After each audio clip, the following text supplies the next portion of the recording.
fuerte aplauso al Señor, por favor. Aleluya. Bueno, pues vamos a empezar ya de lleno con lo que es la religión judía, ¿verdad que sí? Que Dios me los bendiga a todos. Estamos seguros que Dios va a enseñarnos grandes cosas. La semana pasada terminamos todo lo que fue el mundo político, religioso del paganismo, social, el imperio de Roma, la cultura. Y ahora vamos a ver directamente lo que es el judaísmo, ¿ok? Y lo que vamos nosotros a entender en esto que vamos a estar leyendo, amén. Hechos 24:5 al 14, cuando lo tengan pueden decir un fuerte amén. Abran su Biblia, por favor, en el libro de ¿qué? De Hechos, capítulo 24. Hechos, capítulo 24, versículo 5 en adelante. Cuando lo tengan se pueden poner de pie por reverencia a la palabra de Dios. ¿Ya lo tenemos? ¿Sí? All right. Hechos 24:5. Así dice: para honrar al Padre, al Hijo y al Espíritu Santo, porque hemos hallado que este hombre es una plaga y promotor de sediciones entre todos los judíos por todo el mundo, y cabecilla de la secta de los nazarenos. ¿De quién están hablando aquí? Del apóstol Pablo, ¿ok? Entonces la religión judía o los judíos en los tiempos de Pablo le decían que era cabecilla de la secta ¿de qué? De los nazarenos. ¿Por qué los nazarenos? Por Jesús de Nazaret, ¿verdad que sí? Intentó también profanar el templo y prendiéndole quisimos juzgarle conforme a nuestra ley, pero intervino el tribuno Lisias con gran violencia, le quitó de nuestras manos, mandando a sus acusadores que viniesen a ti. Tú mismo pues al juzgarle podrás informarte de todas estas cosas de las que le acusamos. Los judíos también confirmaban diciendo ser así todo. Habiéndole hecho señal el gobernador a Pablo para que hablase, este respondió: porque sé que desde hace muchos años eres juez de esta nación, con buen ánimo haré mi defensa. Como tú puedes cerciorarte, no hace más de 12 días que subí a adorar a Jerusalén, y no me hallaron disputando ¿con quién? Con ninguno, ni amotinando a la multitud, ni en el templo, ni en las sinagogas, ni en la ciudad. Ni te puedes probar las cosas de que ahora me acusan. Pero esto te confieso, que según el camino que ellos llaman herejía, así sirvo al Dios de mis padres, creyendo todas las cosas que en la ley y en los profetas están escritas, teniendo esperanza en Dios, la cual ellos también abrigan, de que ha de haber resurrección de ¿dónde? De los muertos, así de justos como de injustos. Y por esto procuro tener siempre una conciencia sin ofensa. ¿Ante quién? Ante Dios. Diga conmigo: sin ofensa ante Dios y ante los hombres. Pero pasados algunos años vine a hacer limosnas a mi nación y presentar ofrendas. Estaba en ello cuando unos judíos de Asia me hallaron purificando en el templo, no con multitud ni con alboroto. Ellos debieran comparecer ante ti y acusarme si contra mí tienes algo. O digan estos mismos si hallaron en mí alguna cosa mal hecha cuando comparecí ante el concilio, a no ser que estando entre ellos prorrumpí en alta voz acerca de la resurrección de los muertos. Soy juzgado hoy por vosotros. Entonces Félix, oídas estas cosas, estando bien informado de este camino, les aplazó diciendo: cuando descendiere el tribuno Lisias, acabaré de conocer de vuestro asunto. Y mandó al centurión que custodiase a Pablo para que se le concediese alguna ¿qué? libertad y que no impidiese a ninguno de los suyos servirle o venir a él. Algunos días después, viniendo Félix con Drusila, su mujer, que era judía, llamó a Pablo y le oyó acerca de la fe en ¿quién? En Jesucristo. Pero al disertar Pablo acerca de la justicia, del dominio propio y del juicio venidero, Félix se espantó y dijo: ahora vete, pero cuando tenga oportunidad te llamaré. Esperaba también en esto que Pablo le diera dinero para que le soltase, por lo cual muchas veces lo hacía venir y hablaba con él. Pero al cabo de 2 años recibió Félix por sucesor a Porcio Festo, y queriendo Félix congraciarse con los judíos, dejó preso a Pablo. ¿Vamos bien hasta ahí? Diga conmigo: política, religión, judaísmo, etcétera. Puede sentarse, apláudale bien fuerte a ese rey maravilloso, por favor. All right, entonces, la religión judía, digan bien fuerte conmigo, la religión judía. Me gustaría empezar con una tarea, aparte de la que ya estamos teniendo, y es que estamos leyendo el Evangelio de Mateo. Yo voy a estar predicando y hablando acerca de nuestro Señor Jesucristo todo este mes de abril. Recuerden que vamos a celebrar resurrección el 17 de abril. Y empezamos con enseñanzas de nuestro Señor Jesucristo el domingo pasado. Vamos a seguir con las enseñanzas de nuestro Señor Jesús. Vamos a hablar acerca de su muerte, su resurrección, y de ahí vamos a seguir hablando acerca de Cristo, porque venimos a predicar acerca del Cristo resucitado. ¿Alguien dice amén? Denle un fuerte aplauso al Señor, por favor. No de alguien más, sino del Cristo resucitado. All right, la religión que estaba para cuando nuestro Señor Jesucristo nació era el judaísmo. Y la tarea que me gustaría que hicieran es: no se dejen llevar completamente por los personajes o por lo que presenta esta serie, pero me gustaría que ustedes vieran con sus hijos. Y si ya la vieron, me gustaría que la vuelvan a ver, o con sus parejas, una serie que se llama Chosen. ¿Ok? Escogido. Se grabó en Texas, empezó sin presupuesto, solamente con donaciones, y luego tuvo tanto impacto que fue sponsored por diferentes personas, y ahora siguen haciendo más y más seasons de esto. Nosotros empezamos a verla nuevamente con nuestras niñas porque estamos leyendo el Evangelio de Mateo. Y la serie relata muchos acontecimientos de los diferentes evangelios: la elección de los discípulos, la pesca milagrosa. Y me gusta mucho porque en esta serie hay un personaje al cual yo quiero que le presten mucha, pero mucha atención. Su nombre es Nicodemo. Y cada que yo veo a este hombre, Nicodemo, que era un sumo sacerdote judío, me toca tanto el corazón ver su desesperación, ver su deseo de conocer más, ver su necesidad de algo más.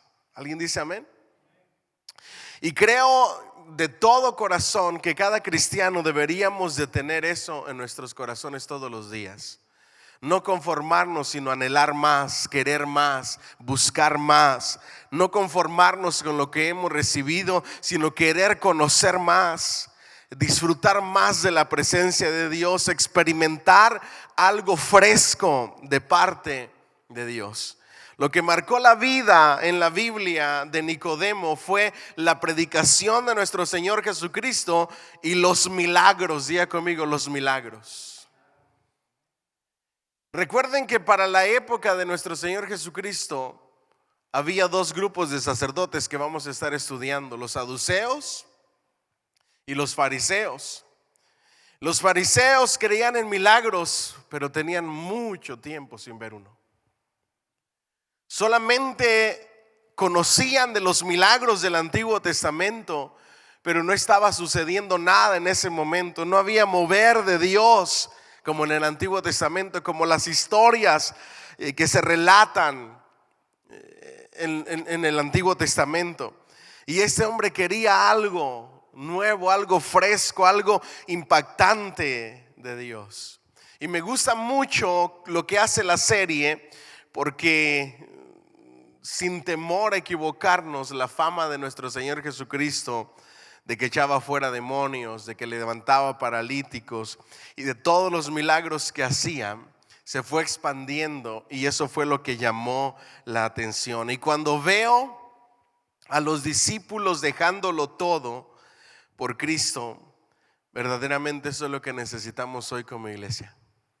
Amén, diga conmigo, dejarlo todo por Cristo, por darle lo mejor de nuestras vidas a nuestro Señor Jesús, que nos escogió aún sin ser dignos ni merecedores, pero le plació, y por eso estamos aquí aprendiendo más de su palabra. ¿Alguien dice amén? Denle un fuerte aplauso al Señor, por favor. Vamos adelante ahí en la página 105. El judaísmo tuvo un lugar extraordinario entre todas las religiones que hubo en el Imperio Romano durante el siglo I. Era nacional, pues se originó en el pueblo judío, y sin embargo no se confinó a ese pueblo, porque sus prosélitos se contaban por centenares.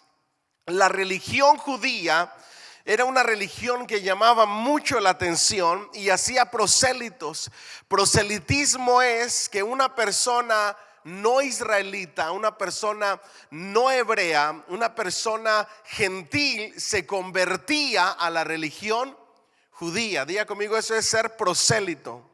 Cuando nosotros vemos la palabra prosélito, son conversiones de personas extranjeras a la religión judía, con sus ceremonias, con sus rituales. Y no es de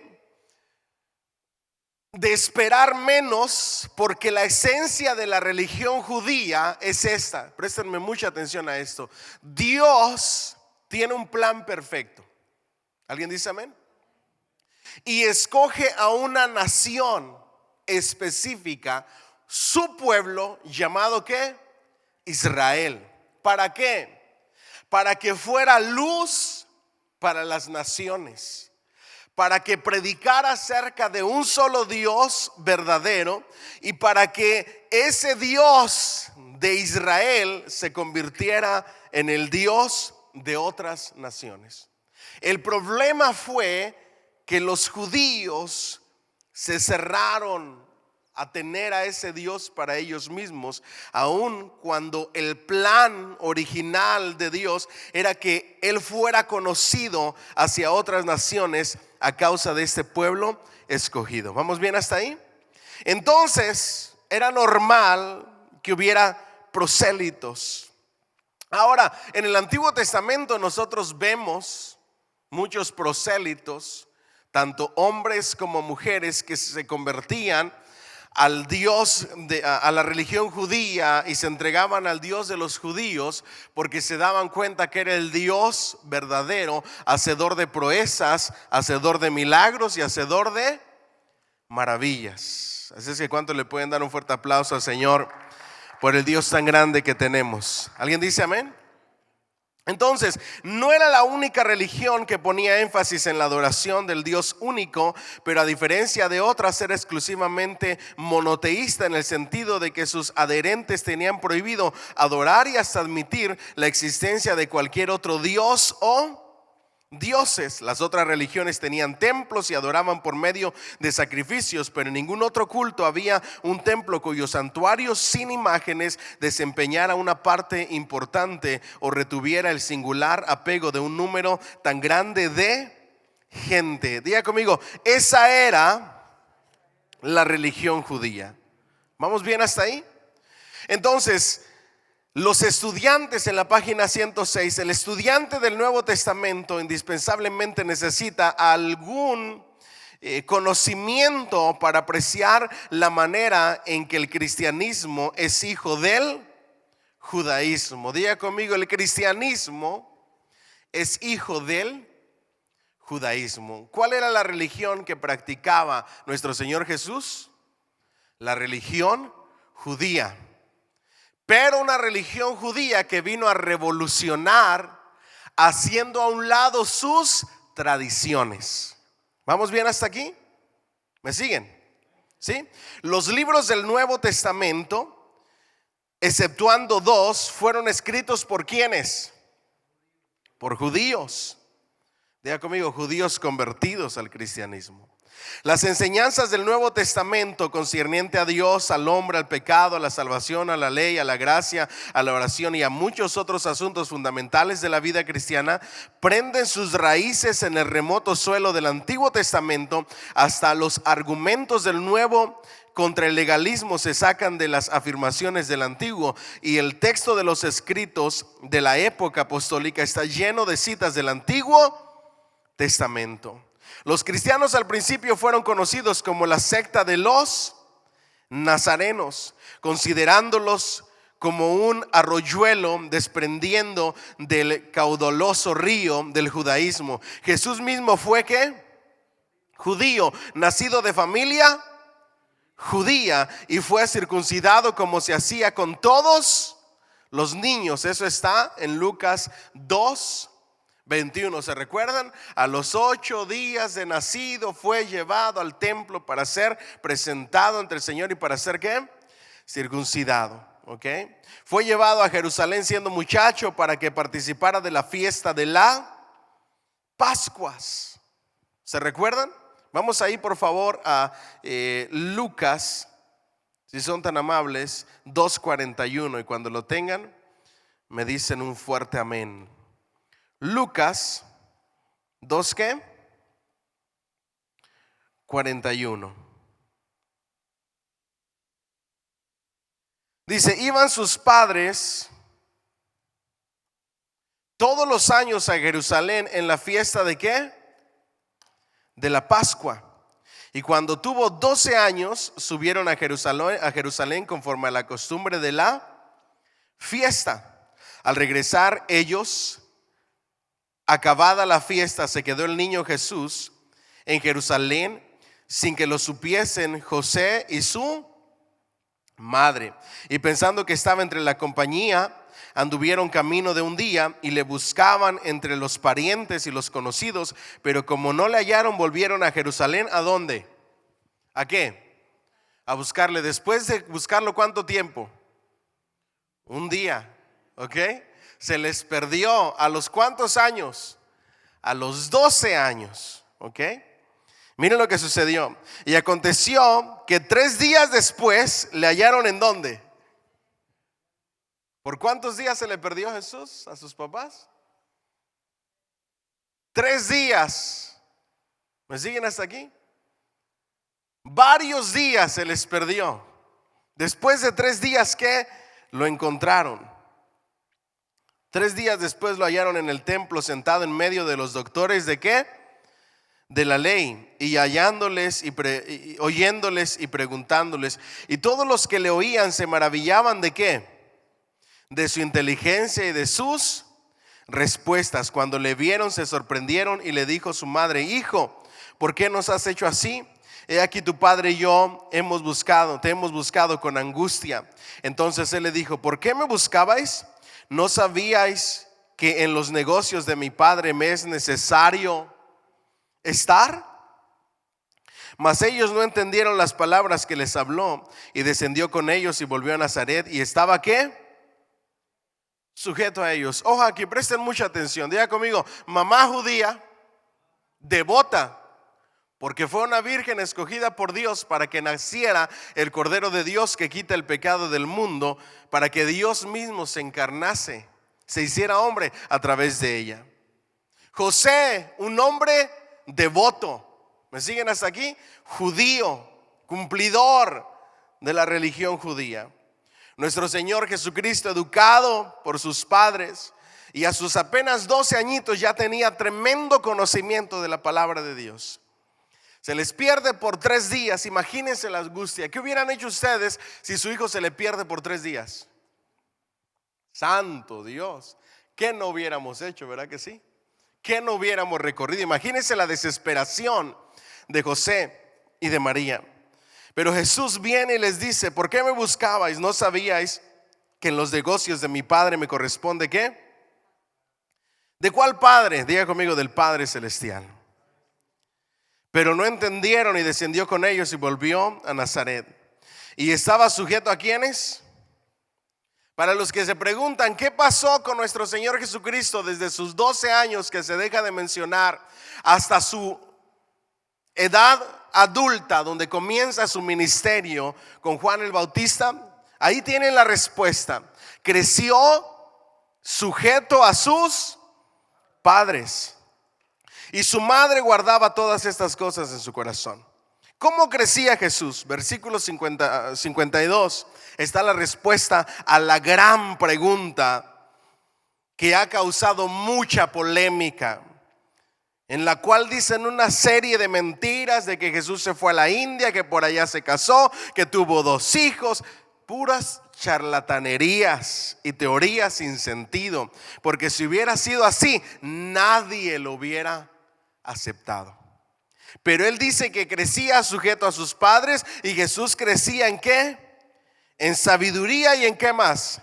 Y en estatura y en gracia para con Dios y los hombres. No es que se desapareció de su tierra de origen, se desapareció unos años y luego regresó.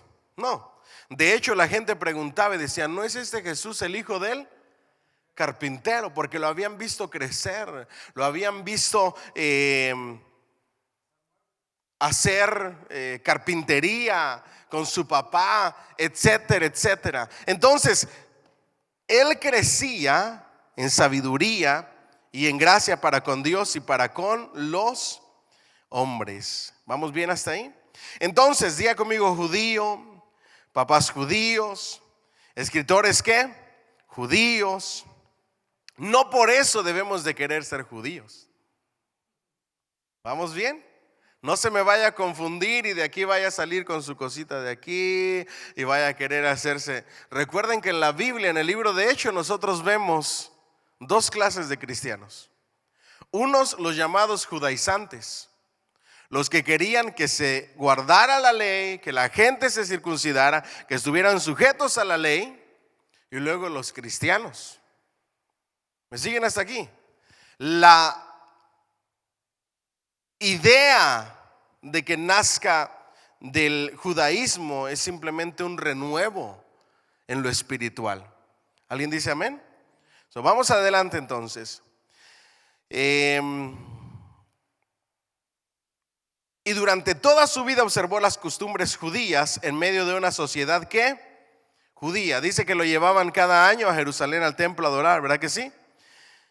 El presente distanciamiento entre el cristianismo y el judaísmo no ha resultado de una extensa diferencia en sus orígenes históricos y teológicos. Fue más bien el resultado del rechazamiento que el pueblo judío hizo de nuestro Señor. Como lo dice Juan, a los suyos vino, a los de su casa, y los suyos, su pueblo, no le recibieron. Juan 1:11. ¿En dónde viene la línea que divide el judaísmo, la religión judía, y el cristianismo? En el rechazo del pueblo de Dios a nuestro Señor Jesucristo como Mesías, como Hijo de Dios, como Dios mismo. ¿Vamos bien hasta ahí? El judaísmo que existió en el primer siglo fue en gran parte resultado del destierro. Antes de la cautividad, los habitantes de Israel y de Judá habían concedido a la ley una lealtad espasmódica. La adoración de Jehová había constituido el culto propio y oficial, pero frecuentemente había sido más honrada con la infracción que con la observancia. Y esto tiene un impacto tremendo. Diga conmigo: se observaba mal la religión por los errores cometidos. ¿Me siguen hasta aquí? Se señalaban las infracciones en lugar de ¿qué? De la observancia, en lugar de la devoción. ¿Vamos bien hasta ahí? ¿Sí? ¿Se recuerdan ustedes a los sacerdotes judíos? ¿Qué era lo que hacían? Exigían, decía nuestro Señor Jesucristo, que ponían cargas a la gente que ni aún mismos eran ellos capaces de ¿qué? De llevar. Les exigían que diezmaran aún de la pimienta. Y lo único que hacían era destacar las infracciones. ¿Se recuerdan de la oración del publicano y del fariseo? Hagan de cuenta, más que de la observancia. En el siglo noveno antes de Cristo, todo el reino del norte se había separado, adorando a Baal, bajo la influencia de Jezabel, esposa de Acab y reina procedente de Fenicia, pero había vuelto a la adoración de Jehová gracias al heroico ministerio ¿de quién? De Elías. De manera semejante, la adoración en el templo en el reino del sur cayó en el descuido y en el abandono durante los reinos de Manasés y Amón. Y ya no vamos a volver a repasar todo lo que ya vimos anteriormente. La religión judía sufre por causa de la cautividad, se pierde la ley. Cuando por fin después del cautiverio comienzan a escucharla, se compungen, ustedes conocen toda la historia, hasta que reedifican Jerusalén. Y ahora estamos en la época de los romanos. Hay un templo en el cual está la adoración que no cesa de día y de noche, los sacrificios, los rituales, etcétera, etcétera. ¿Vamos bien hasta ahí? All right. Hablamos también acerca del surgimiento de la sinagoga, que señaló y estableció un nuevo centro de adoración. La forma local de congregación se hizo necesaria debido a la vasta dispersión del pueblo durante la cautividad. Y vimos cómo existieron las sinagogas y las razones por las que existían. Vamos a la página 109 y ahora vamos a ver la teología de la religión judía. ¿Me siguen?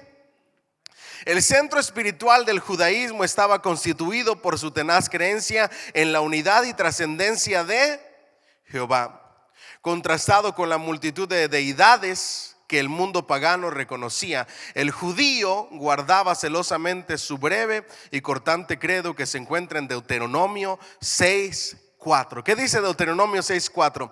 Credo judío: oye Israel, Jehová nuestro Dios, Jehová uno es. Él exclusivamente de los judíos en cuanto a su culto está ampliamente atestiguado por la actitud que contra ellos tomaron los gentiles. Generalmente los acusaban ¿de qué? De ateísmo, porque negaran la existencia de algún Dios. No porque negaran la existencia de algún Dios, sino porque energéticamente rehusaban reconocer la realidad de toda deidad que no fuera el Dios de Israel. Miren nada más la ignorancia. Ustedes son ateos porque no creen en nuestros dioses. No, sí creemos, pero solamente en un solo Dios. Y rechazaban absolutamente cualquier otra deidad. La enseñanza de los rabinos ponía considerable énfasis sobre la paternidad de Dios. La frase introductoria de la oración del Señor, Padre nuestro que estás en los cielos, no era una novedad. Isaías se había dirigido a Dios con este título. Isaías 63:16 dice así: tú empero eres nuestro Padre. Si bien Abraham nos ignora o Israel no nos conoce, tú, oh Jehová, eres nuestro Padre, nuestro Redentor. Perpetuo es tu nombre. ¿Vamos bien hasta ahí? El rabino aquí me enseñó que los israelitas eran hijos de Dios. Son amados de Dios los israelitas y por eso serán llamados hijos de Dios también. A todavía más amados porque se hizo conocer de ellos para que fueran llamados hijos de Dios. Entonces diga conmigo: un solo Dios. ¿Vamos bien? Un solo Dios, no más deidades. Pero Dios siempre quiso mostrarse a Israel como un padre. Diga conmigo: como un padre celestial. No, pero con ganas, como un padre celestial.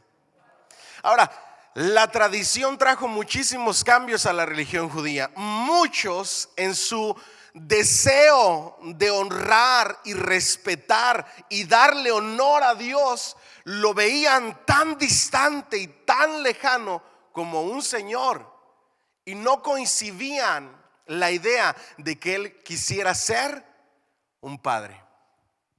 De hecho, la tradición enseña que los escribas, los copistas de las Sagradas Escrituras, tenían tanto respeto a Dios que algunos de ellos se iban a los extremos de, antes de escribir la palabra Jehová o Yahweh, cambiaban de tinta y cambiaban de pluma cada vez que la iban a escribir. Algunos otros, después de pronunciar esa palabra, iban y se lavaban los dientes. Se fueron tan al extremo y distanciaron tanto a Dios, cuando lo que Dios quería es que ellos fueran sus hijos y que Él fuera su Padre celestial.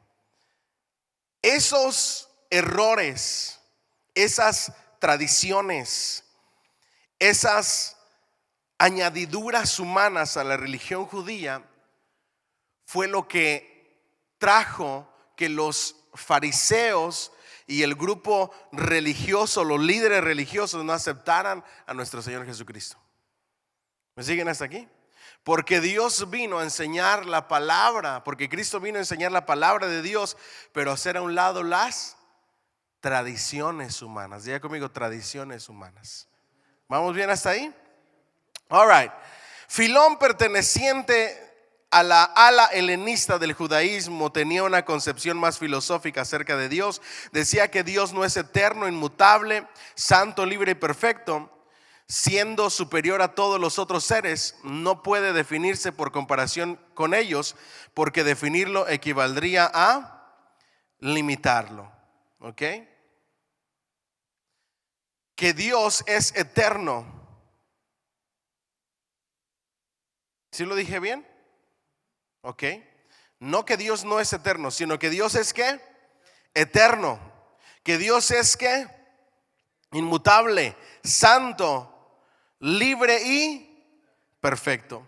La anterior concepción ilustra una tendencia hacia el intento de despersonalizar a Dios, tendencia que todavía se encuentra en el moderno judaísmo. Dios resulta así un ser actual, pero vago o nébulo con respecto a cuyo carácter y actitudes nada se pueden afirmar. Quizá esta incertidumbre acerca de la naturaleza de Dios, brotada originalmente de cierta repugnancia a limitarlo, sea la razón que justifica la expresión oscura de Juan 1:18: a Dios nadie lo vio jamás. Surge en este punto el cristianismo sobrepasado al judaísmo y presentando a Dios no solamente como Dios y verdaderamente real, sino como quien además de todo eso es personal y ¿qué? Y concebible, conocible. Entonces presten atención a esto. El Dios de Abraham, el Dios de Jacob, el Dios de Moisés, para la época del destierro, del restablecimiento del culto y la época de nuestro Señor Jesucristo, ya no era ese Dios personal.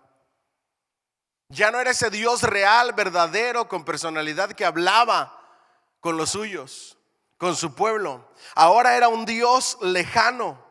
Ahora era un Dios distante. La manera de concebir a Dios en esta época es un Dios sentado en el trono, alejado de las situaciones de la humanidad. Pero el cristianismo nos acerca a Dios, a un Dios personal, a un Dios conocible, a un Dios con quien podemos conversar y escuchar su voz todos los días, con quien podemos tener una comunicación. ¿Cuánto le dan un fuerte aplauso al Señor? Ese es el Dios verdadero. ¿Alguien dice amén? De acuerdo con la teología judía, el hombre es la creación de Dios y está dotado de la capacidad de elegir entre la obediencia y la desobediencia a la ley revelada de Dios, y al hacerlo así, elige automáticamente las consecuencias que entrañan vida o muerte. Religión judía, ¿vamos bien hasta ahí? Le voy a resumir. Religión judía, diga conmigo: un solo Dios, eterno, santo, inmutable. ¿Qué significa la palabra inmutable? Que no cambia, digno de toda confianza. ¿Ok? De hecho, Yahweh o Jehová significa yo soy. Yo soy el que soy. ¿Y qué significan esas palabras? El digno de toda confianza, el inmutable, el que no cambia. ¿Vamos bien hasta ahí? Ese es Dios, santo, perfecto, el todopoderoso, el omnisciente, todo lo sabe, todo lo conoce, todo lo escudriña, y el omnipresente, el que está en todo tiempo, en todo lugar, al mismo tiempo. Entonces, para los judíos, ellos creían en que el ser humano toma la decisión de elegir entre el bien y el mal. El ser humano toma la decisión de obedecer o desobedecer a Dios. Pero con cada decisión de obedecer y desobedecer a Dios va a haber consecuencias, ya sea consecuencias de vida o consecuencias de muerte. Yo sé que a algunos quizás les aburrió leer el libro de Job, pero ¿sí prestaron atención a toda la argumentación de los amigos de Job? Es meramente teología judía. Job debería de estar así por desobediencia, porque la religión judía enseña que te va bien si eres obediente a Dios y te va mal si eres desobediente a Dios. De hecho, hay un pasaje en Ezequiel que dice: vuestros padres comieron las uvas y vuestros hijos tienen la dentera, es decir, tienen las manchas, tienen el color de las uvas en sus dientes. Pero nuestro Dios les dijo: pero ya no se va a oír delante de ustedes ese refrán. Desde ahora les digo que todas las almas son mías, tanto el alma del Padre como el alma del Hijo. Y de cierto les digo que el alma que pecare, esa morirá. Entonces, dependiendo tu decisión, hay vida o hay muerte. El fin principal del hombre en esta vida es obedecer a los mandamientos de Dios y conservar todas las formas rituales que como unidad indivisible fueron escritas por el pueblo, es decir, la circuncisión, la guarda del sábado, las diversas fiestas anuales y el culto en la sinagoga. La ley compendiaba todo el deber del hombre y establecía su relación con Dios. Ahora, en los judíos, en la religión judía, hay dos clases de ley. Diga conmigo: la ley ceremonial y la ley moral. La ley ceremonial es todo lo que vemos en los libros que no nos gusta leer y de los cuales entendemos muy poco, que es Levítico, Deuteronomio. ¿Ok? Dos libros que están llenos de todas las ceremonias, de todos los rituales. Tiene todo específico para absolutamente todo referente a la religión judía. ¿Se imaginan tratar de vivir guardando todo eso? Ley moral y ley ceremonial. Por eso nuestro Señor Jesucristo dijo: yo no he venido a abolir la ley, yo no he venido a borrarla, yo he venido a cumplirla, porque no ha nacido nadie, ni uno solo, que haya cumplido la ley en su totalidad. Digan conmigo: gloria a Dios. Ni Abraham, ni Isaac, ni Jacob, ni Moisés, ni todos los grandes de Israel. Moisés no entró a la tierra prometida. ¿Me siguen hasta aquí? Abraham venía de religión pagana. La esposa de Abraham se rió cuando Dios fue a decirles que iban a tener un hijo en su vejez. ¿Vamos bien? Nadie pudo cumplir la ley. Pablo por eso dice: nosotros éramos esclavos y lo que nos esperaba era la muerte. Lo que nos liberó de la ley fue el que la cumplió a su plenitud: Cristo Jesús, el Cordero perfecto. Y ahora nos dio su gracia, por la cual podemos ser salvos. ¿Cuánto le dan un fuerte aplauso al Señor, por favor? No por cumplir la ley, que no podríamos. ¿Vamos bien? Para el judío el pecado consistía principalmente en una equivocada relación con la ley revelada de Dios, la desobediencia a uno de sus preceptos, así se tratara de uno de los de mayor importancia, por ejemplo, no matarás, o de uno de los de menor importancia, por ejemplo, cuando topares en el camino con algún nido de ave en cualquier árbol o sobre la tierra con pollos o huevos, y estuviere la madre echada sobre los pollos o sobre los huevos, no tomes tomes la madre con los hijos, dejarás ir a la madre y tomarás a los pollos para ti. Deuteronomio 22:6. ¿Cuántos han leído Deuteronomio? Levanten la mano. ¿Cuánto de lo que leyeron se acuerdan?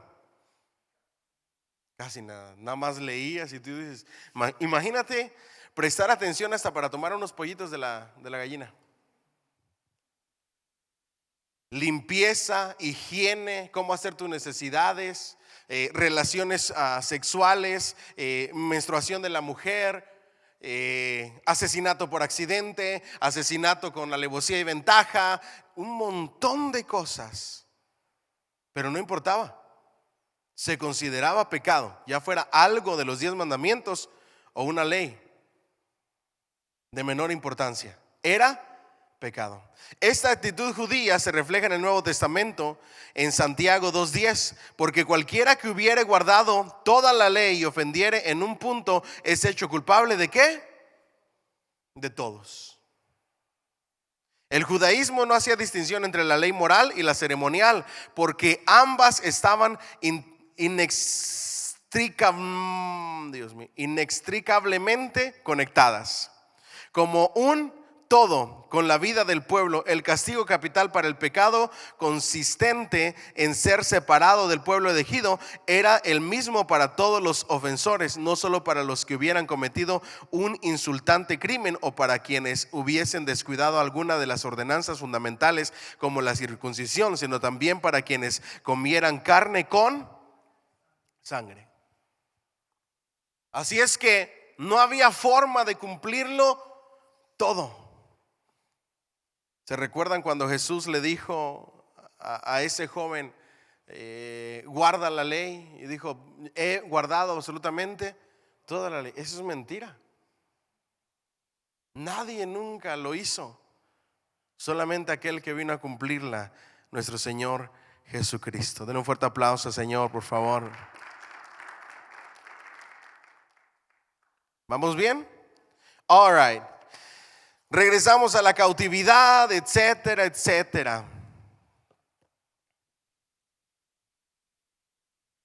Vimos lo que le decía de Ezequiel. Esta afirmación de la responsabilidad individual concuerda con la posición del judaísmo tal como se refleja en el Nuevo Testamento. El joven príncipe rico se mostró muy preocupado de su relación individual con Dios, a pesar del hecho de que sentía que había guardado completamente todos los preceptos de la ley moral. La responsabilidad comunal se transfirió de la nación como habitantes de un país a la nación como los elegidos de Dios, manifestándose esa elección en la solidaridad social más que en ocupar determinado lugar geográfico. Aplicar a la vida individual la teología referente al castigo y a la recompensa es como plantear el asunto de la inmortalidad y de la vida posterior. Poco se ocupa el Antiguo Testamento de estos asuntos. Tanto Jacob como David aluden al Seol, la oscura y fantástica región de los muertos, donde se reunirán con sus hijos que habían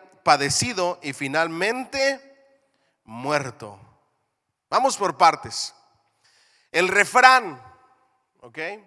Ya no se escuchará este refrán entre ustedes. Diga conmigo, responsabilidad personal.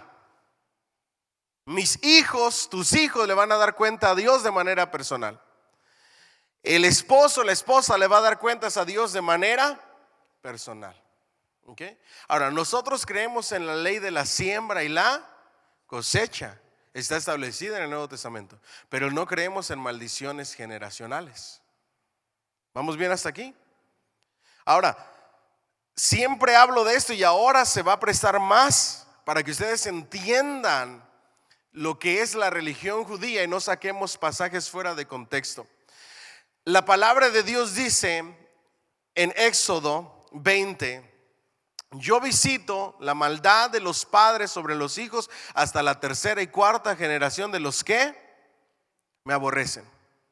Algunos dicen, lo que ahí enseña es que hay maldiciones por generaciones. ¿Lo han escuchado o no? ¿Sí? No enseña eso. Un estudiante de la Biblia, para poder entender lo que dice ese pasaje, ¿qué tiene que hacer? Un análisis ¿qué? hermenéutico. Y el primer análisis, y lo primero que tiene que hacer es hacer un análisis histórico-cultural, sencillo, Antiguo Testamento, ley de Moisés, 10 mandamientos, etcétera. Pero aquí viene lo interesante. Después del segundo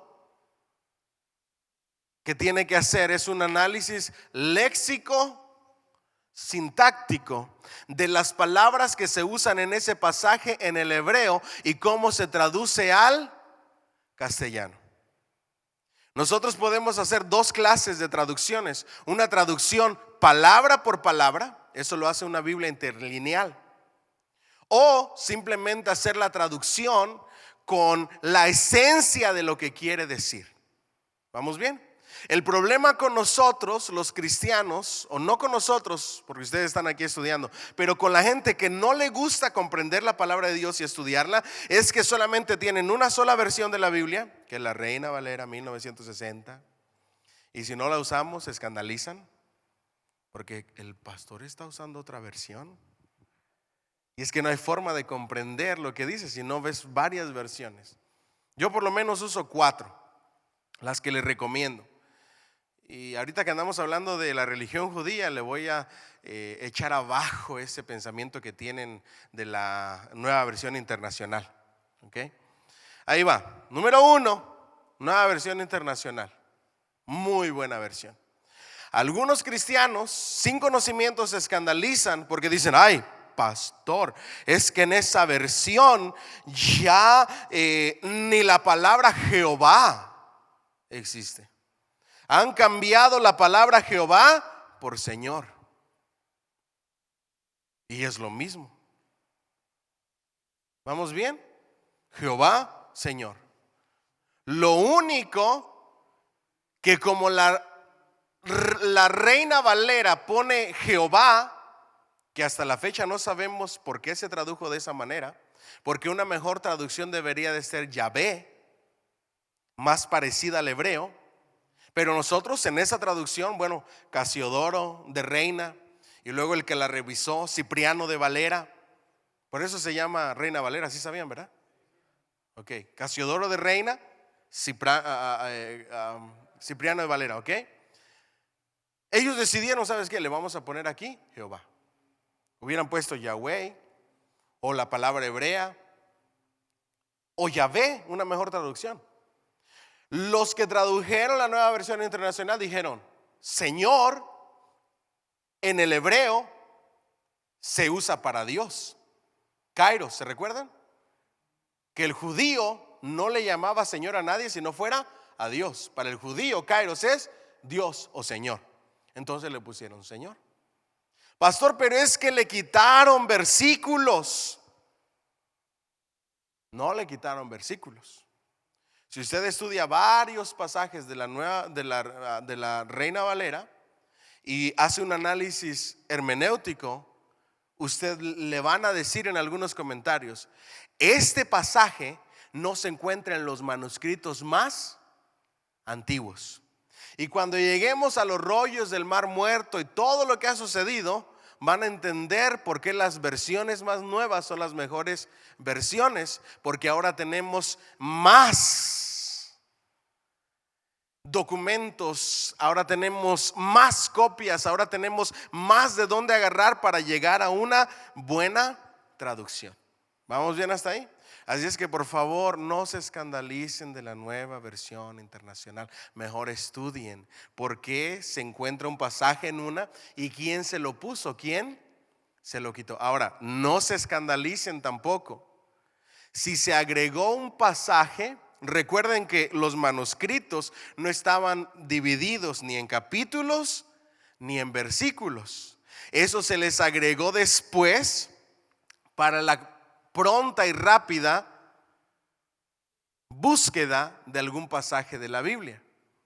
Y lo que se le haya agregado en algunos pasajes simplemente es un completar la idea. No se le cambió, no se le quitó ni se le agregó, sino simplemente se completó la idea del contexto.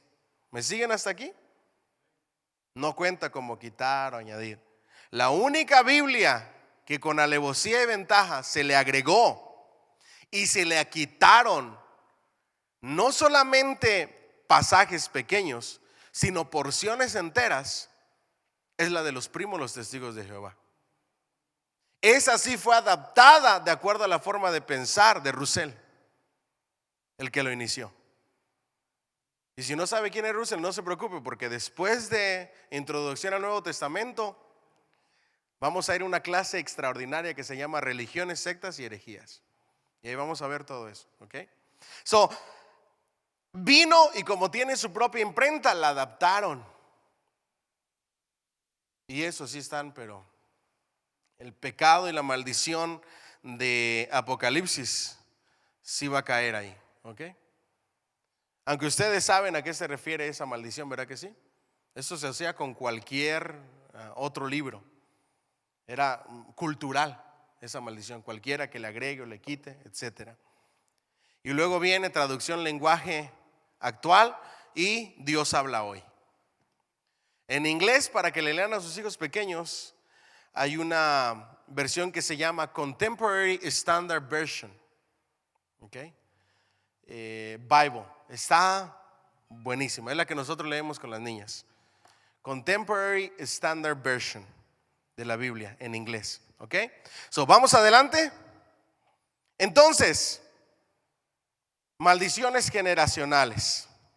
Les decía que eso no es lo que dice, ¿verdad? Yo visito, en un análisis léxico y sintáctico, quiere decir echo un vistazo. Diga conmigo, echo un vistazo. No que vas a tener maldiciones y te van a... No, echo un vistazo de generación en generación hasta la cuarta y quinta generación para ver si hay alguien que cambió de camino o que cambió de proceder. Diga conmigo, echar un vistazo. Entonces no se puede utilizar para eso. Y luego viene Ezequiel y dice que cada una de las almas es de él y que hay responsabilidad propia. Y yo no heredo las maldiciones de mi papá ni de mi mamá. Yo tengo responsabilidad propia. Y el alma que pecare, esa morirá. Y los pecados que yo cometiere, sus consecuencias me van a alcanzar. ¿Vamos bien hasta ahí? Ahora, préstenme mucha atención a esto. El hecho de el ambiente, la educación, no son maldiciones. ¿Me siguen hasta aquí? No es que si el papá es borracho, los hijos corren el riesgo de ser borrachos. Claro que sí.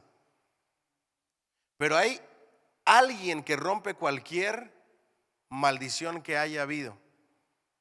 Y su nombre es Cristo Jesús. Escuche esto, los cristianos no tienen maldiciones generacionales. En el momento en que vienes a los pies de Cristo, Él rompe con cualquier maldición. Así te hayan entregado al diablo en un ritual. Cuando vienes a los pies de Cristo, el poder y la sangre de Cristo Jesús tienen el poder para liberarte de cualquier cadena de maldición o pecado. Yo le hubiera dado un fuerte aplauso al Señor. Así es que no me gustaría estar escuchando cristianos de nuestra iglesia echándole la culpa a las maldiciones. Es que pastor, a mí yo caigo en la bebida porque es una maldición que todavía no he roto, que viene de mis antepasados. No, sea responsable de sí mismo, hágase responsable de sus actos. No le eche la culpa ni a sus papás, ni a sus antepasados, ni al diablo tampoco. Porque el diablo le tienta y usted puede huir o resistir al diablo. ¿Me siguen hasta aquí? Es responsabilidad propia. Dígame amén o dígame ay Señor. Vamos bien. All right. Entonces, aplicar a la vida individual la teología referente al castigo. Después, sobre la eternidad, ellos creían en el Seol. Diga conmigo el Seol. ¿Y qué era el Seol para ellos? Diga conmigo, el lugar de los muertos. That's it. A donde van los muertos, a donde se iban a reunir con sus seres queridos. Ahora, no confunda el Seol con el Hades, ¿ok? Una cosa es el lugar de los muertos y la otra cosa es la sepultura. ¿Vamos bien hasta ahí? Entonces, esas dos palabras, sepultura, lugar de los muertos, la muerte, el Seol y el Hades. Ahora, muchos se preguntan por qué en la teología del Antiguo Testamento no se sabe todo lo que nosotros sabemos en el Nuevo Testamento. Porque la teología, la totalidad de la teología, eso lo vimos en teología bíblica y sistemática, es progresiva. Diga conmigo, progresiva. La revelación de Dios es una revelación progresiva. Que tú vas leyendo la Biblia y su revelación va progresando y se va revelando. Y muchas cosas en el Antiguo Testamento las vemos en tinieblas, de manera oscura, con pequeños destellos que posteriormente fueron más reveladas. Y algunas otras cosas ocultas completamente que fueron reveladas en el Nuevo Testamento. Por ejemplo, acerca de la eternidad, nosotros sabemos que hay un paraíso y un infierno. Ellos solamente sabían que había el Seol y el Hades, el lugar a donde van los muertos. ¿Vamos bien hasta ahí? Ellos solamente sabían acerca de Dios el Padre. Y muchos de ellos no entendieron unos destellos de Jesucristo obrando en el Antiguo Testamento, como el ángel de Jehová, el príncipe de todos los ángeles, que se refiere ¿a quién? A Cristo. Pero ¿por qué no se reveló la Trinidad del Antiguo Testamento? Porque el pueblo de Israel estaba rodeado de naciones paganas, que si se revelaba la Trinidad podían confundirse en su humanidad y pensar que adoraban a tres dioses y ser una religión politeísta en lugar de monoteísta. Por eso no se reveló de manera completa. Aparte que la revelación es progresiva. Ahora nosotros sabemos que Dios es el Padre, el Hijo y el Espíritu Santo, que hay un paraíso, una morada eterna en la Nueva Jerusalén y un infierno, un lugar de tormento para aquellos que no buscan y se entregan a Dios. ¿Vamos bien? All right. El Seol, la oscura y fantástica región de los muertos, donde se reunirán con sus hijos que habían padecido y finalmente muerto.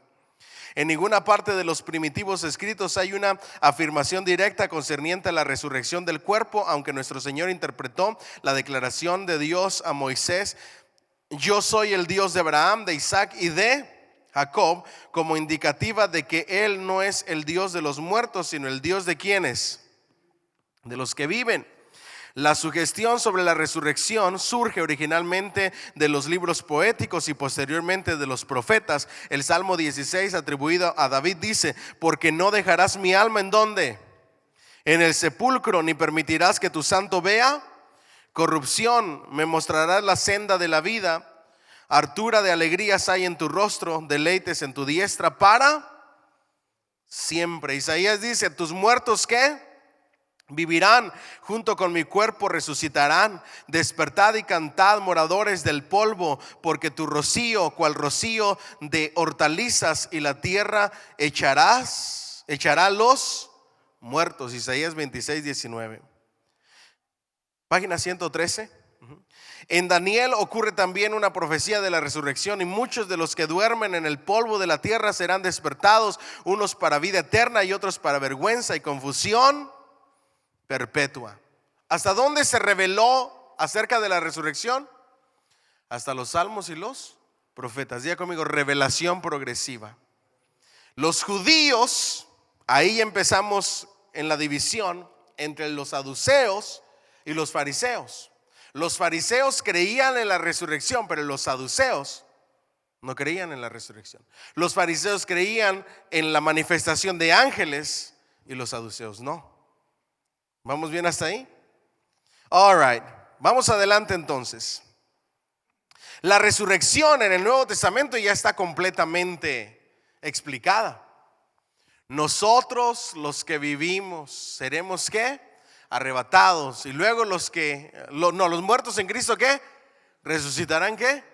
Primero. Luego nosotros los que hayamos quedado seremos ¿qué? Arrebatados y seremos ¿qué? Transformados. Ya vemos la completa. Inició con nuestro Señor Jesucristo, resucitando al tercer día de los muertos. Pablo dice: ¿dónde está, oh muerte, tu aguijón? ¿Y dónde, oh sepulcro, tu victoria? En el original está utilizando una ironía. Se está burlando prácticamente del poder de la muerte y del infierno que no pudo en contra de nuestro Señor Jesucristo.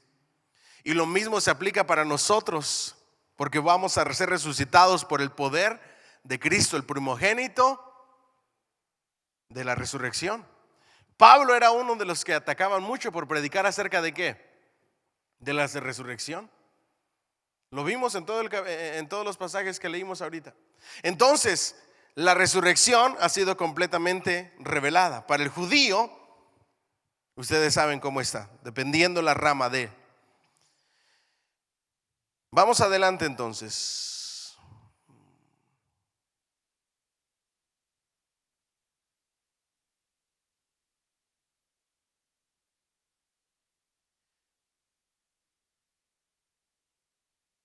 El desconocido autor de la sabiduría de Salomón, que escribió probablemente en Alejandría a mediados del siglo II antes de Cristo, página 113, dice: las almas de los justos están en las manos de Dios y el tormento no las alcanzará. Después de un ligero castigo serán colmados de bendiciones, porque Dios los probó y los halló dignos de sí. Sabiduría de Salomón 3, 1 al 5. Segunda de Macabeos. Esos son libros ¿qué? Apócrifos, ¿ok? ¿Qué Biblia tiene los libros apócrifos? La Biblia católica, ¿ok? ¿Por qué son libros apócrifos? La palabra apócrifo significa oscuro, es decir, que no tienen inspiración divina.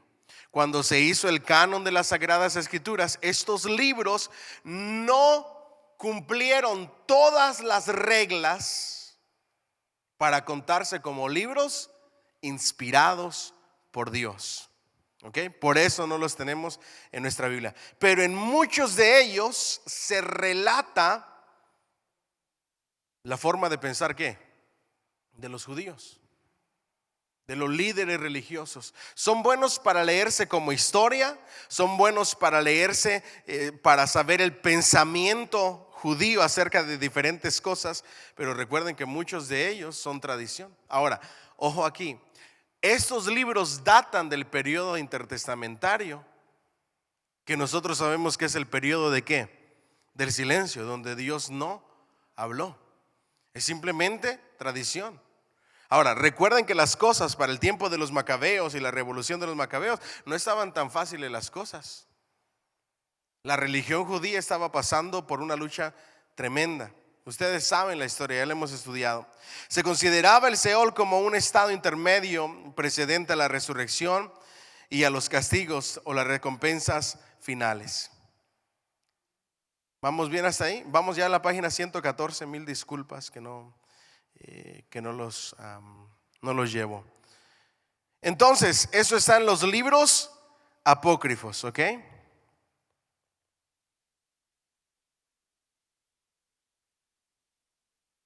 Página 115, el templo. El templo edificado por Salomón fue destruido cuando Jerusalén fue saqueado e incendiado por las tropas ¿de quién? Del rey Nabucodonosor. ¿Quién trató de construirle templo al Señor antes de Salomón? David. Y Dios no se lo permitió porque sus manos estaban llenas de demasiada sangre por tanta guerra. Pero aún así, el deseo del corazón sí fue cumplido y se le otorgó el privilegio para que lo construyera Salomón, el hombre más sabio de la historia y el más rico, ¿ok? Pero ese templo fue destruido con la invasión de Babilonia y el rey Nabucodonosor. ¿Se recuerdan, verdad? Poco se sabe de la historia de ese templo. En el 168 antes de Cristo, Antíoco Epífanes lo despojó y lo profanó. El segundo templo, perdón, me lo salté. El segundo templo construido en la restauración y mencionado por Ageo y por Zacarías, profeta de aquel periodo, se comenzó por el 537 antes de Cristo y se terminó después de muchas interrupciones en el año 516 antes de Cristo. Poco se sabe de la historia de este templo. En el 168 antes de Cristo, Antíoco Epífanes lo despojó y lo profanó, introduciendo en él un altar de Zeus olímpico y sacrificando en él. 3 años más tarde, Judas Macabeo lo purificó y lo reparó. Estaba en servicio en el 63 antes de Cristo, cuando Pompeyo conquistó a Jerusalén y fue saqueado de sus tesoros de Craso en el 54 antes de Cristo. Cuando Herodes el Grande tomó la ciudad en el 37 antes de Cristo, algunas de sus armazones se incendiaron, pero los principales del edificio probablemente no sufrió mucho daño. Sin embargo, Herodes en el año 18 de su reinado emprendió la reconstrucción del templo. ¿Ok? Entonces, el templo que reconstruyó Herodes fue el templo de Zorobabel. Right? Entonces, él lo reconstruyó y ese templo de Herodes fue del cual nuestro Señor Jesucristo habló y dijo que sería completamente destruido. Sucedió en el año 70 después de Cristo. ¿Se recuerdan, verdad? Todo su esplendor, todo el orgullo judío, todo lo que sabemos acerca de ese templo quedó hecho ruinas, y ahora lo único que tenemos es el muro de los lamentos, que hasta el día de hoy existe. ¿Qué es lo que se espera entonces? La reconstrucción del tercer templo, ¿verdad? Eso es profético. Todo está listo para la reconstrucción. El templo de Jerusalén, el tercer templo, tiene que estar terminado para que el anticristo, después de sus 3 años y medio, cometa la abominación desoladora. Ahora, si ustedes me preguntan, pastor, ¿lo vamos a ver? Yo no sé. Yo solo sé que para cuando el anticristo le toque cometer la abominación, ya va a estar reconstruido. ¿Qué se sabe ahora del tercer templo? Ustedes pueden investigar más. En Israel hay un instituto que se llama el Instituto del Templo, en el cual, para iniciar la restauración de los sacrificios, se tiene como una especie de museo con todas las réplicas 100% como lo dicta el Antiguo Testamento, para que en cuanto se pueda reconstruir, se reconstruya. Ahora le voy a decir un chisme, ¿okay? Esto no me consta, ¿okay? Esto lo escuché, lo leí, lo averigüé, pero no me consta. El templo no se ha podido reconstruir porque está la mezquita musulmana. Algunos dicen que las medidas para el templo dictadas en la palabra de Dios dan para reconstruirse quedando al ladito de la mezquita y no se tendría que tirar. Muchos piensan que si llegan a acuerdos de paz y permiten esas medidas para que se reconstruya, todo se reconstruiría rapidísimo. Con la tecnología que hoy hay en día, los avances de este grupo del Instituto del Templo en cuanto a la réplica de vestimenta, utensilios, decoración, materiales para la reconstrucción, tal y como lo relata la palabra de Dios, todo está listo. Solamente esperamos 2 cosas: un acuerdo de paz o una guerra donde se acabe y se reconstruya. Si ustedes me preguntan, pastor, ¿qué es lo que va a pasar? No lo sé. La Biblia no lo dice. Y yo no digo cosas que la Biblia no dice. Así es que no le preste atención a esos predicadores que dicen, no, que van a firmar un acuerdo de paz o que no sabemos qué vaya a pasar. Lo que sí sabemos es que ese templo se va a reconstruir porque es profético. Se va a restaurar la adoración en el templo, y una vez restaurada esa adoración, el anticristo va a cometer abominación desoladora. ¿Vamos bien? Para ese entonces nosotros ya no vamos a estar aquí. Gloria a Dios, amén, aleluya. Denle un fuerte aplauso al Señor, por favor.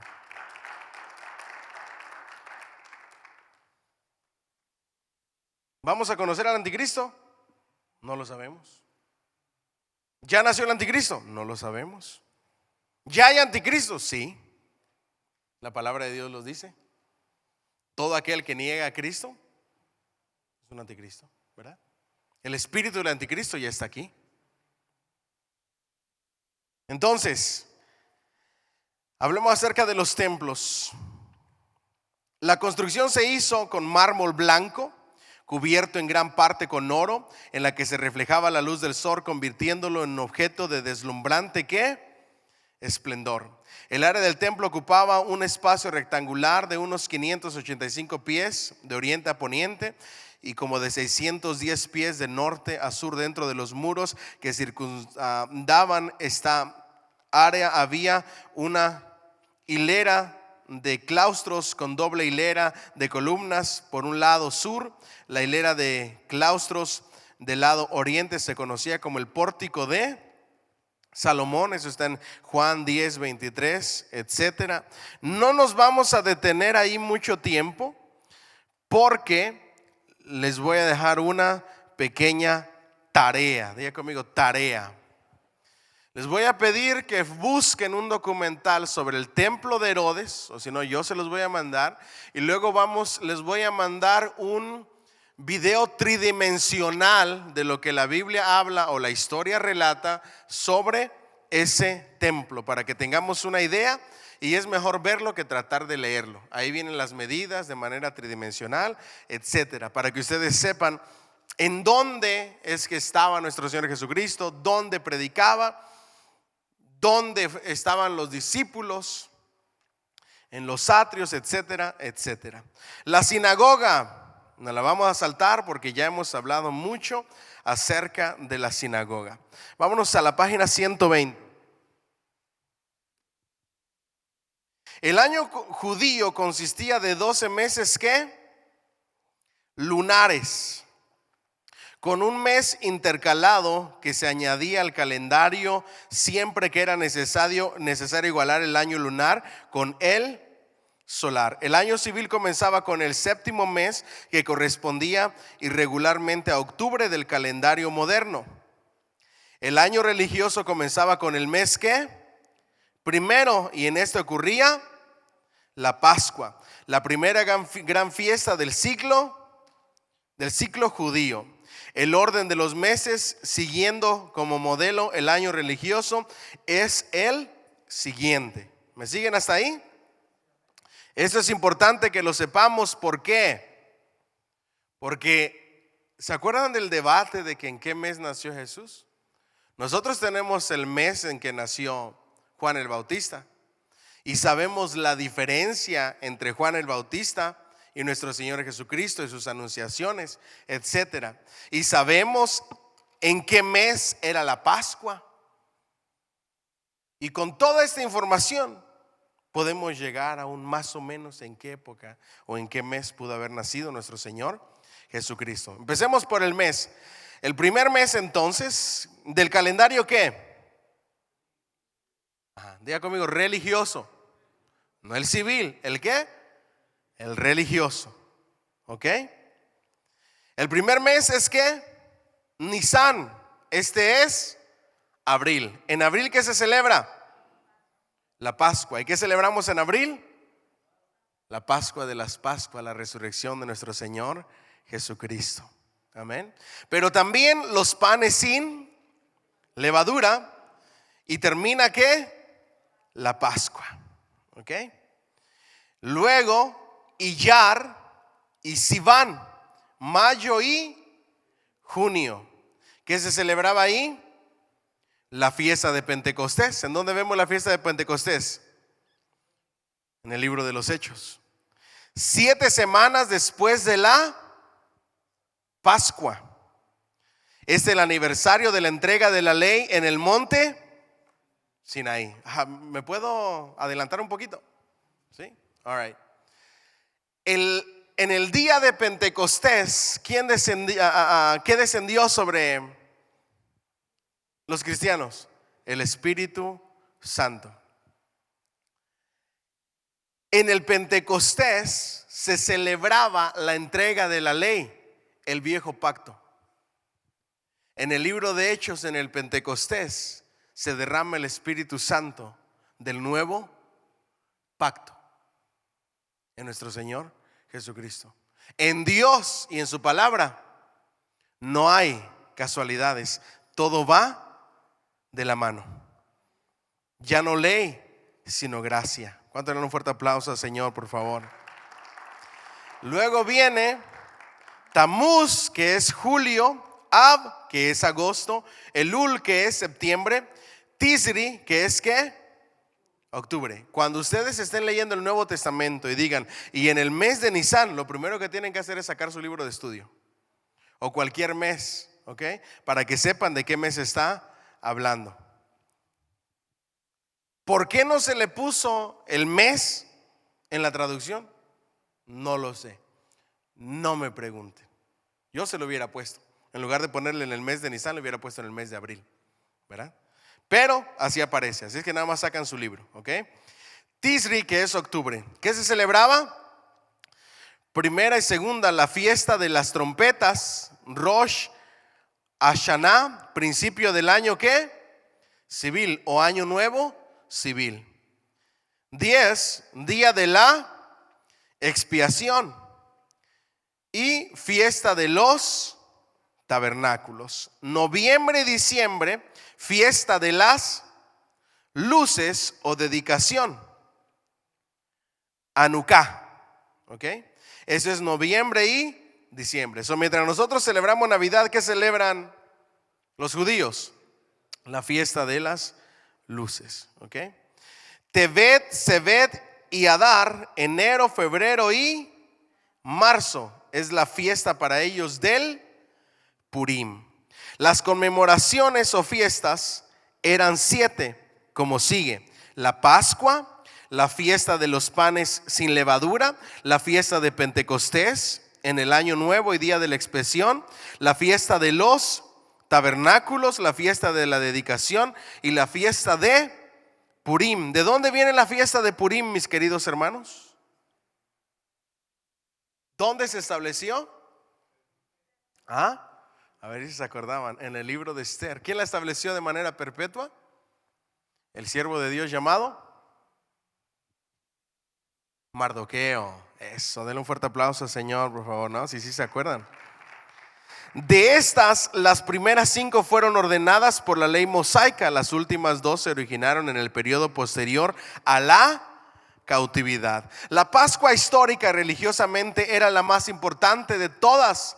Señalaba el aniversario de la libertad de los judíos, que por medio de un acto redentor de Dios salieron de Egipto. Esa es la Pascua. ¿Se recuerdan qué sacrificaron? En la Pascua, un cordero.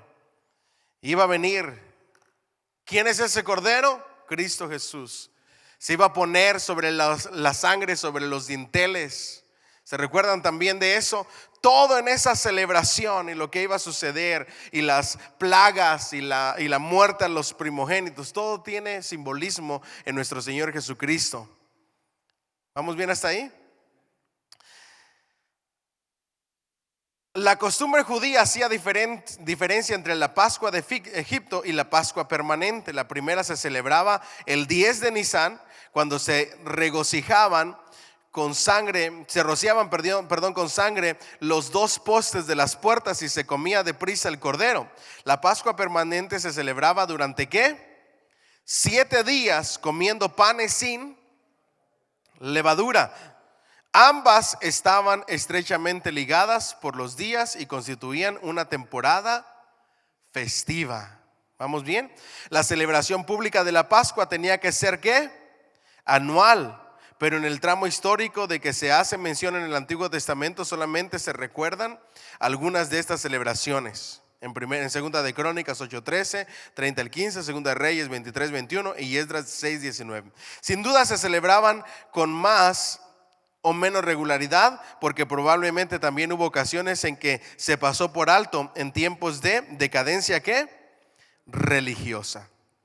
En el periodo neotestamentario parece que la fiesta se celebraba con regularidad, porque se dice que María y José llevaban al niño Jesús a Jerusalén a la fiesta de la Pascua en Lucas 2:41, como se acostumbraba, y Jesús mismo acostumbró guardarla durante su ministerio. Entonces era algo regular.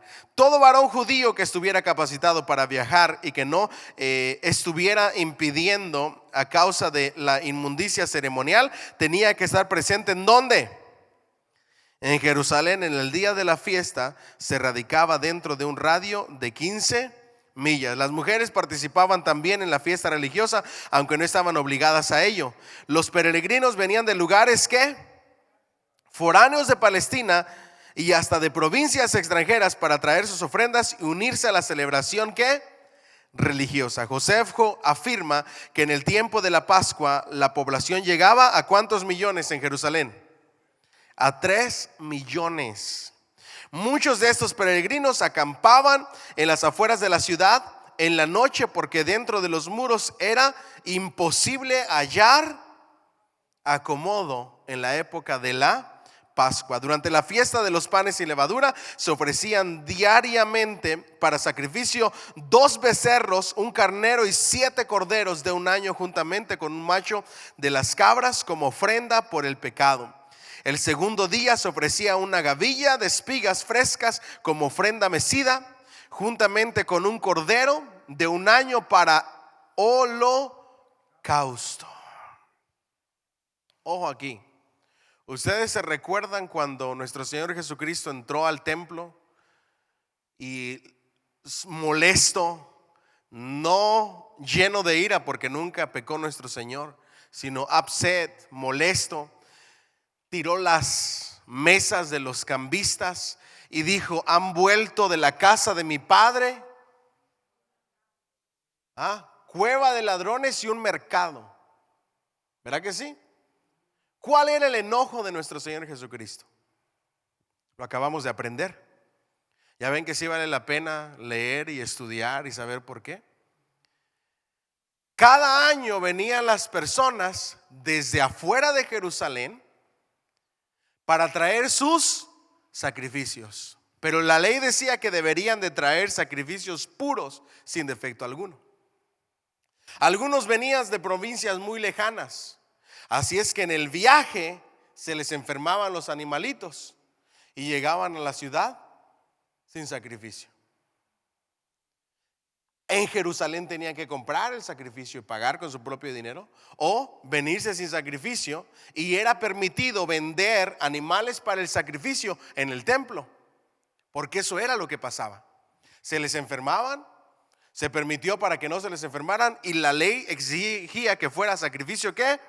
Perfecto, sin defecto alguno. ¿Cuál era el enojo de nuestro Señor Jesucristo? ¿Por qué les llamó cueva de ladrones? ¿Por qué les botó todo su dinero y les tiró todas esas mesas? Porque en lugar de vender animales y ofrenda como las que estamos viendo aquí, de legumbres o de frutos, lo que sea, perfectos, venían y traían lo defectuoso, lo manco, lo sordo, lo ciego, lo que ya no servía para venderse en otro lugar. Venían y con la necesidad de la gente que tenía que comprar para el sacrificio y cumplir con la ley, se lo vendían de esa manera. Ya no estaban preocupados por ofrecer lo perfecto que decía la ley. Ahí es que les llama cueva de ladrones. Han hecho de esto lo peor de lo peor. Ya no están respetando a Dios con el sacrificio, sino que ahora solamente están viendo sus ganancias. No solamente eso, sino que hacían lo que algunas restaurantes y tiendas hacen. Cuando yo me vine a este país, yo tuve que viajar en autobús desde mi estado a la frontera. Y lógico que el autobús tenía que pararse en algún lugar a comer. ¿Y saben qué hacían los dueños de los restaurantes cuando llegaba el autobús lleno de gente con hambre y que no se podía parar en otro lugar? ¿Qué se imaginan que hacían? Le subían los precios de una manera exagerada. Una torta costaba 10 pesos, por decir un ejemplo, ahora estaba en 50 pesos. Pero si ahí dice: es que acabamos de cambiar los precios, esos son precios viejos. ¿Y qué te costaba hacer? Pagar. al ver la necesidad de la gente, vendían los sacrificios, vendían las ofrendas a precios exagerados, robándole a la gente por su necesidad. Lo mismo que pasó en la pandemia. ¿Qué pasó en la pandemia? Querían vender una botella de Lysol en $20, $30. Querían vender una mascarilla disposable en $5. Hacer de la necesidad un negocio, eso no es correcto. ¿Me siguen hasta aquí? Por eso es que nuestro Señor Jesucristo les llamó de esa manera. Siguientes fiestas: Pentecostés o fiesta de las semanas, fiesta de las trompetas, día de la expiación, día de los tabernáculos, fiesta de las luces, fiesta del Purim. Luego nos vamos a ir al sistema educativo, aunque ya lo hablamos un poquito, a la literatura. Y después de la literatura nos vamos a ir al grupo sacerdotal de los saduceos, los esenios. Después vamos a hablar acerca de los celotes, bien interesante. Vamos a hablar acerca de la diáspora, los hebraístas, los helenistas. Eso va a ser la próxima semana con la ayuda de Dios. Y vamos a hablar acerca de los rollos del Mar Muerto, apócrifos, comparaciones del Nuevo Testamento. Y luego nos vamos a ir directamente al Nuevo Testamento. En 2 clases más, con la ayuda de Dios, terminamos todo el preámbulo y nos vamos libro por libro, desde Mateo, una introducción a cada libro de la Biblia en el Nuevo Testamento. ¿Cuánto le dan un fuerte aplauso al Señor, por favor? Póngase de pie si son tan amables. Hoy